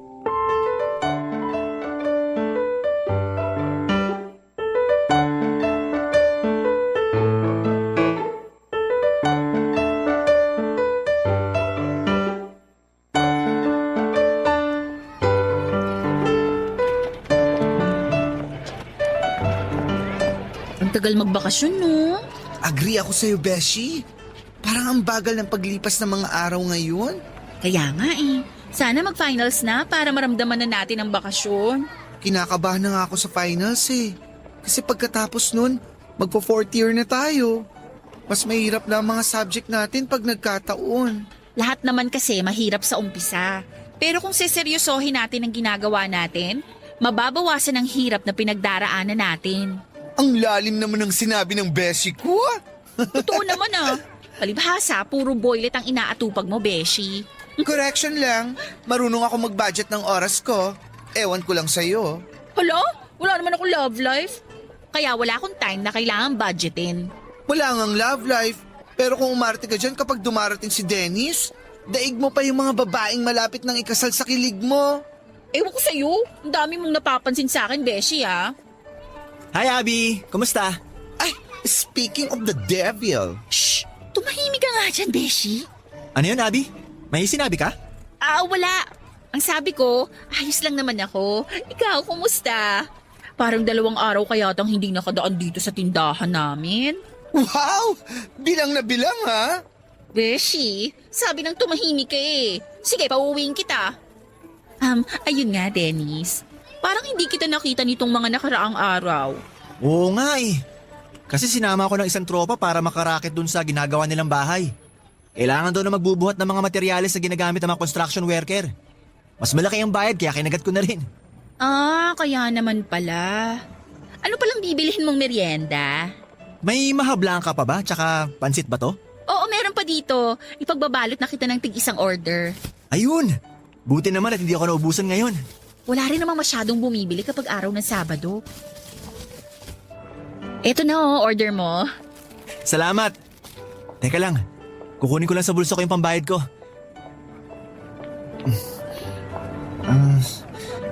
Hala, naku, nakalimutan ko pa yata. May problema ba, Dennis? Nakalimutan ko kasi yung wallet ko eh. Okay lang ba na balikan ko na lang tong order ko mamaya? Kung gusto mo, kunin mo na tong pagkain tapos bukas mo na lang bayaran kapag bumili ka ulit dito sa amin. Nakakahiya naman kung utangin ko pa tong pagkain. Okay lang, marunong ka namang magbayad eh. Sige, bukas ko na lang bayaran to kapag dumaan ako dito sa tindahan nyo. Thank you ulit, Abby. Bye. Nakakaloka ka talaga, Beshi! Bakit na naman? Kulang na lang, buong tindahan na yung ibigay mo sa Dennis na yun dahil sa pagpapakyut mo sa kanya. Hindi ko naman binigay yung pagkain ng libre sa kanya. Narinig mo naman, di ba? Utang yon. Utang na babayaran ni Dennis bukas. Kahit na, hindi pa rin maganda yung nakikita niyang ganyan ka na patay sa kanya. Sinasabi ko sa'yo, Abby, baka ikaw rin ang mapahamak sa ginagawa mong pagpapakyut dyan sa Dennis na yan. Kaya tumigil-tigil ka sa pag-arte mo ng ganyan sa kanya, ha?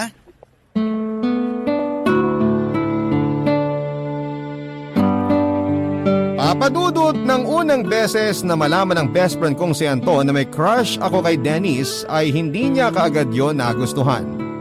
Ang sabi niya kasi ay hindi niya gusto ang pakiramdam niya para kay Dennis na para bang gagawa ito ng hindi maganda.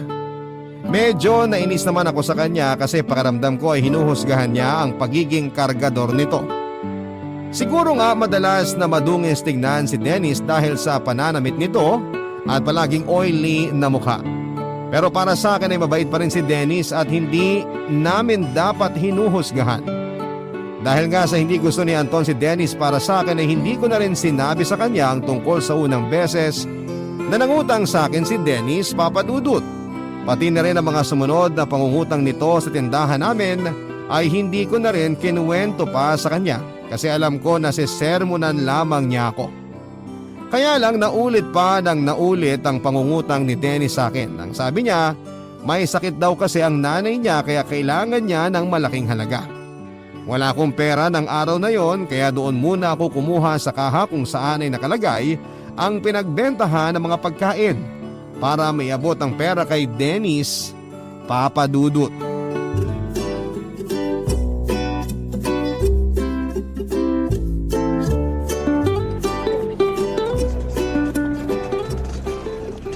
Grabe talaga ang midterm natin, Beshi. Nagputukan ng mga ugat ko sa utak, kakapiga ng mga isasagot. Akala ko talaga hindi na ako papasa. Ako nga rin eh. Nag-aral naman ako pero parang wala dun sa mga inaral ko yung tanong sa midterm exam. Kung hindi lang talaga tayo graduating next year, magpapalit na ako ng course. Yun ay kung gagraduate ka. Grabe ka naman sa akin. Naigagapang ko naman kahit paano ang mga subject ko. Joke lang yun, no? Ay! Bakit ba kasi naisipan natin na accounting ang kuning course? Dumudugo tuloy yung ilong natin sa mga numbers. Oh, nandito pala si Anton. Hi po, tita. Mama, aalis po kayo? Oo, magwi-withdraw lang ako kasi may pinadala raw na pera ang papa mo sa bank account ko. Pangdagdag gastos din natin yon ngayong linggo. Okay po. Mabuti naman at ikaw ang nagbabantay ngayon dito sa tindahan, Abby. Kahit puyat ka kagabi sa kaka-review mo. Paano po? May binabantay ang customer na... Aray! Bakit mo naman ako siniko, Beshi? Ano yon, Anton? Wala po, Mama. Ang sabi lang po ni Anton, mas maraming bumibili kapag ako ang bantay. Okay. Oo nga pala, Abby. Ikaw ba ang kumuha ng 1,000 dun sa kaha natin? Para kasing kulang ang pera natin dun. Opo. Ako nga po, Mama. Ano po kasi, si Anton po. Nanghiram po siya ng pera nung isang araw. Ha? Ako? Oo, diba nanghiram ka ng pera nung isang araw?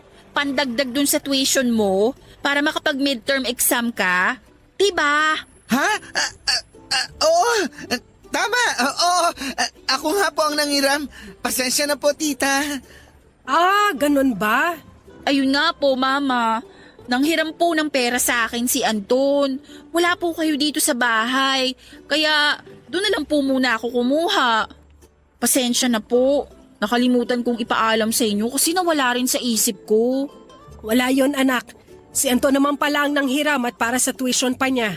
Walang problema sa akin. Nagtaka lang ako kung bakit kulang yung pera doon. O sige na, aalis na ako at baka matraffic pa ako. Ingat po kayo, ma. Bye-bye, tita. Beshi, ano yun? Wala naman ako inuutang sa'yo. Shh! Huwag kang maingay. Baka marinig ka ng kapatid ko. Sabihin mo na kasi sa akin kung saan napunta yung perang hinahanap ng mama mo. Nanghiram lang. Sino nga? At bakit ayaw mo pang pangalanan kung sino siya? At kinailangan mo pa talagang gamitin ang pangalan ko? Si Dennis. Ano? Pinautang mo ng 1,000 yung Dennis na yon? May emergency daw kasi sa bahay nila. Saka marunong naman magbayad yun. Paano mo naman nasabi? Teka, wag mong sabihin na ilang beses na siyang nangungutang sa'yo, ha? Naku, ayan na nga ba ang sinasabi ko? Masyado ka nang nagpapauto sa lalaki na yan. Alam mo, Beshi, hindi na talaga maganda ang pagbilog sa ulo mo ng lalaki na yan. Pero mas lalong hindi na maganda yung pagpapauto mo sa kanya. Ano ka, ATM ni Dennis na anytime pwedeng lumuwa ng pera para sa kanya? Kakaloka ka talaga, Abby! Papa Dudut, masasabi ko na mabait pa rin talaga ang kaibigan ko na si Anton kasi hindi niya ako nilaglag kay mama. Pwede kasi niyang sabihin noon ang totoo kaya ay kahit i-text kay mama na hindi talaga siya umutang ng pera sa akin. Pero dahil sa pakiusap ko sa kanya ay nagawa niyang ilihim yon, Papa Dudut. Sa totoo lang din ay kinakabahan ako nang magtanong na si mama tungkol sa pera na nawawala kasi hindi ko alam kung paano niya ako pagagalitan kapag sinabi ko sa kanya ang katotohanan. At sobrang na-guilt rin ako sa pagsisinungaling na ginawa ko sa kanya. Pinalaki kasi kaming magkakapatid ni na mama na hindi dapat nagsisinungaling lalo na sa kanila ng mga magulang namin.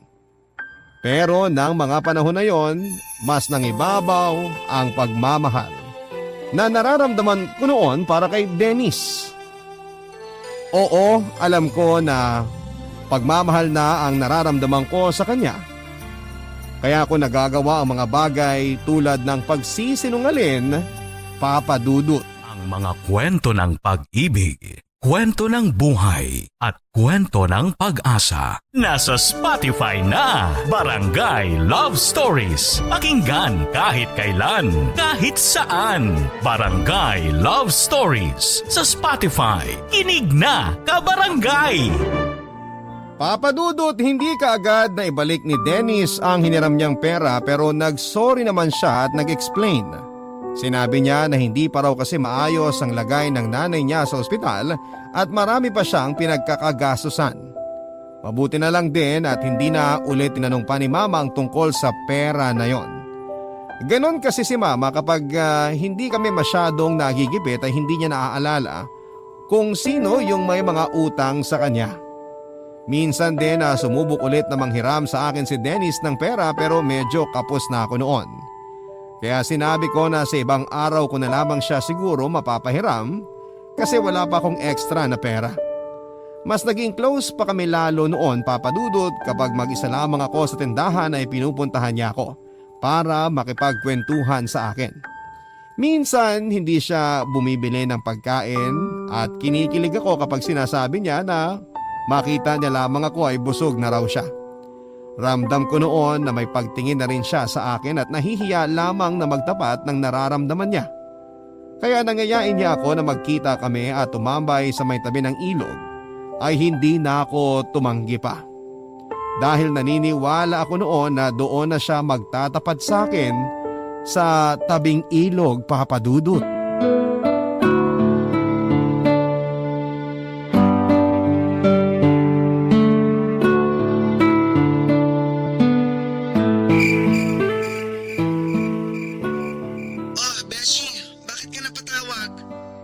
Kasi sana ako sa'yo.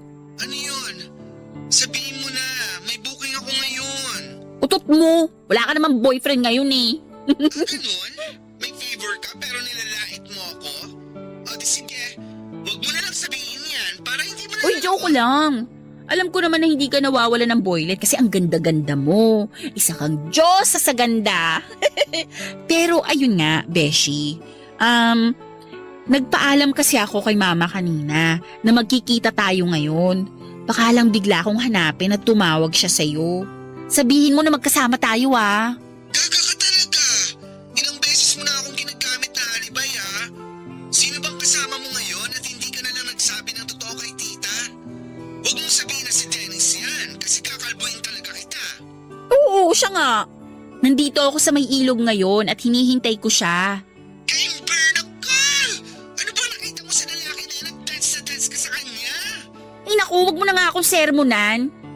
O teka, nakita kong papalapit na dito si Dennis. Ikaw nang bahala kapag tumawag si mama ha. Thank you, Beshi. Bye! Hi, Abby. Kanina ka pa? Hindi naman masyado. Kararating ko lang din. Sorry Naligo pa kasi ako sa boarding house namin pagkagaling ko sa palengke. Gusto ko kasi na mabango at presentable ako sa unang date nating dalawa. Date? Sinabi mo bang date tong ginagawa natin ngayon? Oo. Di ba date na ang tawag dito? Tsaka alam mo naman na matagal na kitang gusto. Gusto mo ako? Oo nga. Bakit pa parang gulat na gulat ka? Hindi naman kita yayayain na mag-date tayo kung hindi kita gusto. Sorry, nagulat lang ako sa mga sinasabi mo ngayon. Ayos lang kasi ang sabi mo, hindi ka pa nagka-boyfriend, di ba? Oo, ganun na nga. Kitam? Kaya normal lang yung nararamdaman mo ngayon. Pero, seryoso ka ba talaga sa sinabi mo? Na gusto kita. Oo! Ang totoo nga, balak na kitang ligawan eh. Tsumetsyempo lang ako. Okay lang naman na manligaw ako, di ba? Oo, syempre naman. Ayos lang kasi wala naman akong boyfriend.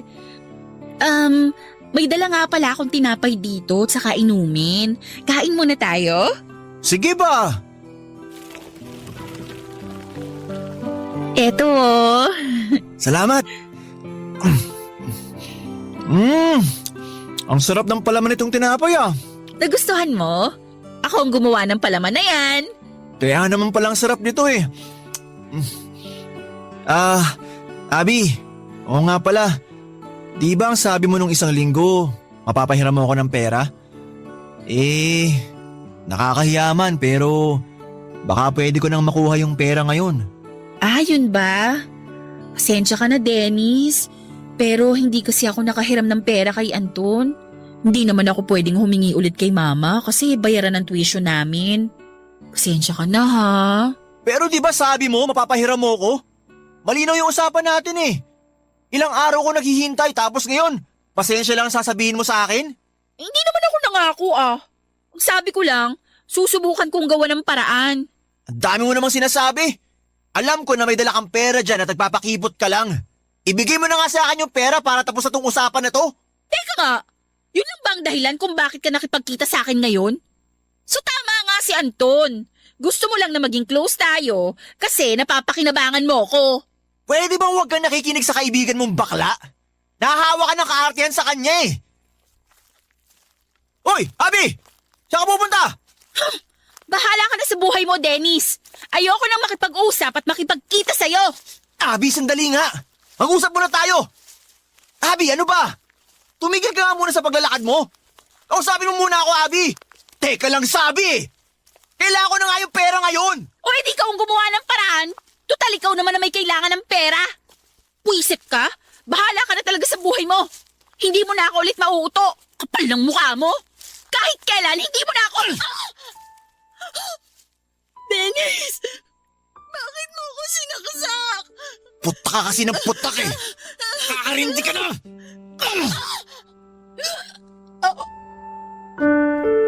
Papadudot magsasalita pa sana ulit ako nang maramdaman ko ang isa pang saksak sa may tagiliran ko. Nakita ko ang napakaraming dugo sa dalawang kamay ko nang mabitawan ko ang bag na hawak ko. Napatingin pa ako kay Dennis na noon ay may hawak na dugoang kutsilyo. Hindi ako makapaniwala na kaya niyang gawin yon sa akin, Papadudot. At sa pangatlong saksak na ginawa niya ay tuluyan na akong natumba sa lupa kasunod ang pagpikit ng mga mata ko. Narinig ko ang pagbukas ni Dennis sa bag ko at sa pagkalkal niya ng laman noon. Pagkatapos ay muli niya akong nilapitan. Hindi ako kumilos at nakapikit lamang ang mga mata ko habang ang dibdib ko ay napakalakas ng pagkabog nito. Ramdam ko na ilang saglit niya pa akong pinagmasdan bago siya nagsimulang maglakad palayo sa akin. Nakadapa ako sa lupa pero pakiramdam ko ay umiikot pa rin ang paligid ko. Nang maramdaman kong wala pa si Dennis ay nagsimula na akong gumapang habang sumisigaw at humihingi na ng tulong. Hindi naman liblib ang ilog na yon pero bihira ang naliligo ng ganong oras doon dahil sa malamig na panahon. Papadudot, unti-unti ay mas lalo akong nakaramdam ng pagkahilo hanggang sa tuluyan ng bumigat ang talukap ng mga mata ko.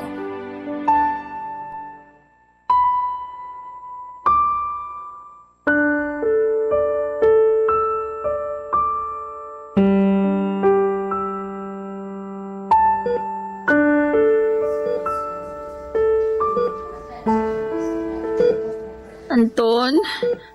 Anton, ikaw ba yung nakaupo sa sofa? Abi, ako nga to. Diyos ko. Beshi, sa wakas gising ka na.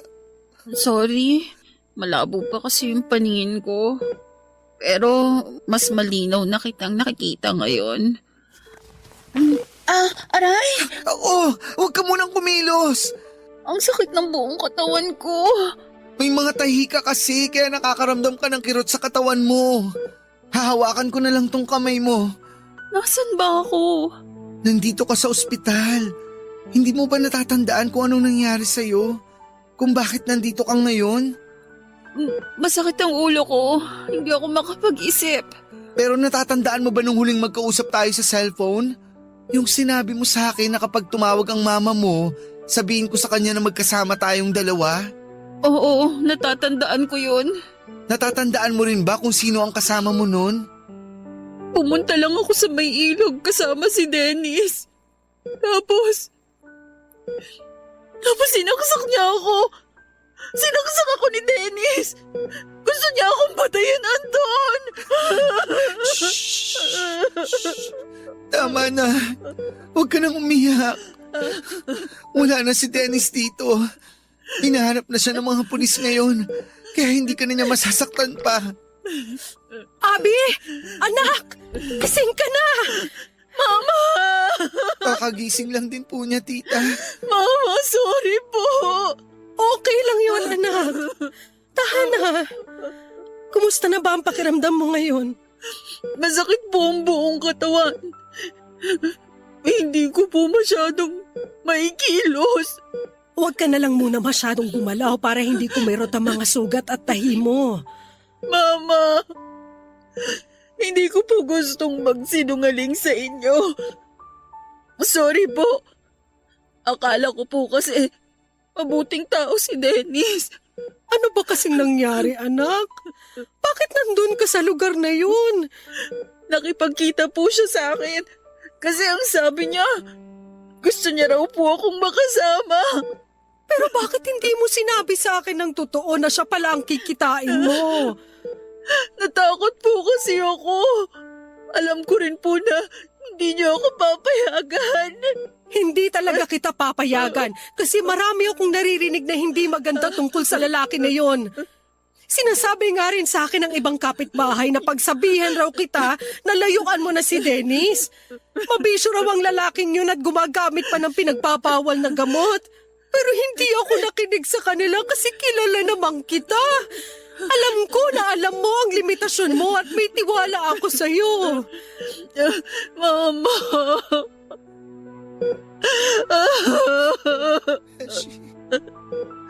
Sorry po.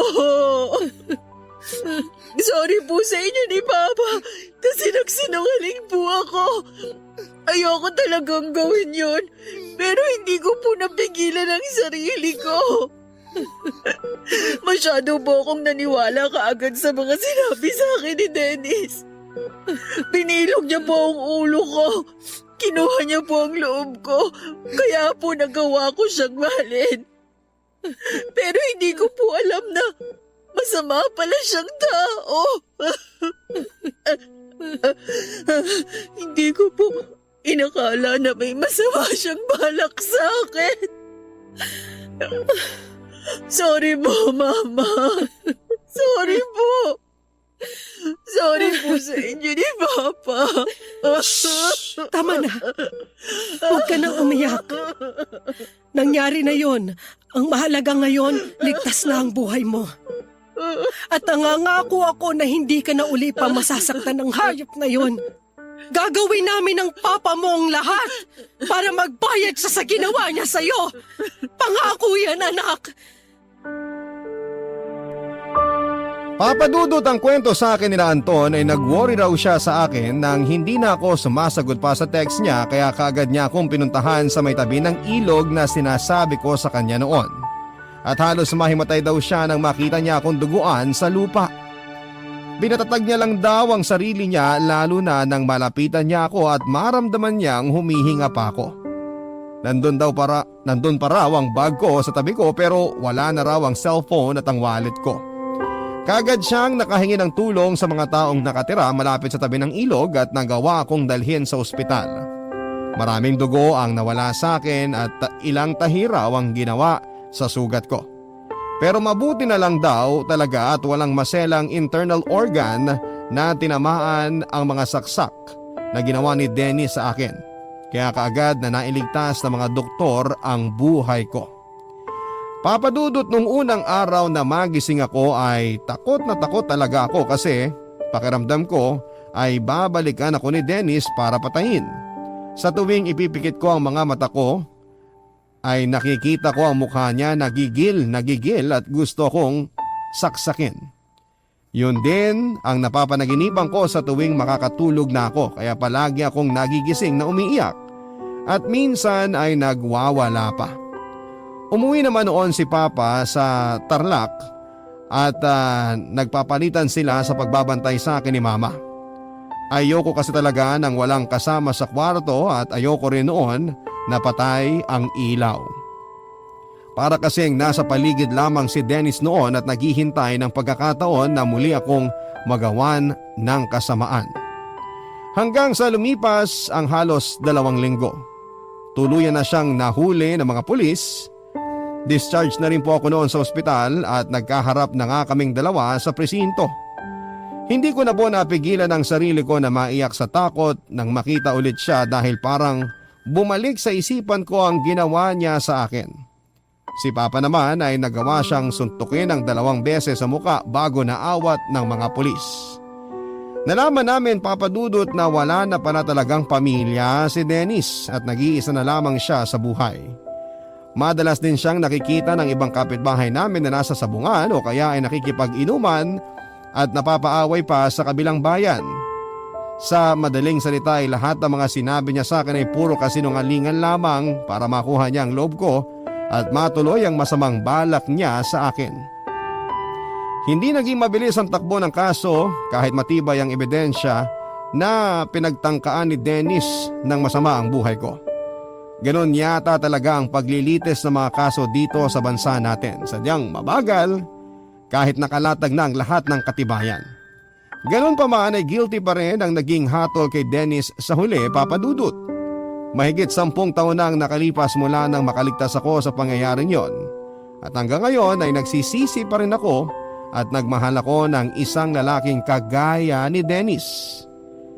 Nakapiit pa rin siya sa bilangguan at ang narinig ko ay may malubha raw siyang karamdaman na kung ano man yon ay hindi ko na inalam at wala na po akong pakialam. Hindi na rin ako nakakaramdam ng takot ngayon at mas nag-iingat na ako sa mga taong dapat kong kausapin at pagkatiwalaan. Papadudot, dito ko na rin po tinatapos itong sulat ko at maraming salamat po sa inyo at sa lahat ng bumubuo ng inyong programa na Barangay Love Stories. Ang inyong forever kapuso at kabarangay, Abby. Ang buhay ay mahiwaga, laging may lungkot at saya. Sa Papadudot Stories, laging may karamay ka. Mga problemang kaibigan, dito ay pakikinggan ka. Sa Papadudot Stories, kami ay iyong kasama. Dito sa Papadudot Stories, ikaw ay hindi nag-isa.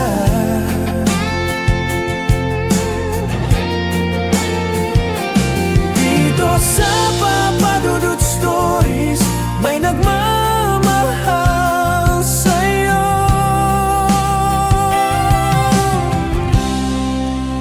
Papadudot Stories, Papadudot Stories, Papadudot Stories.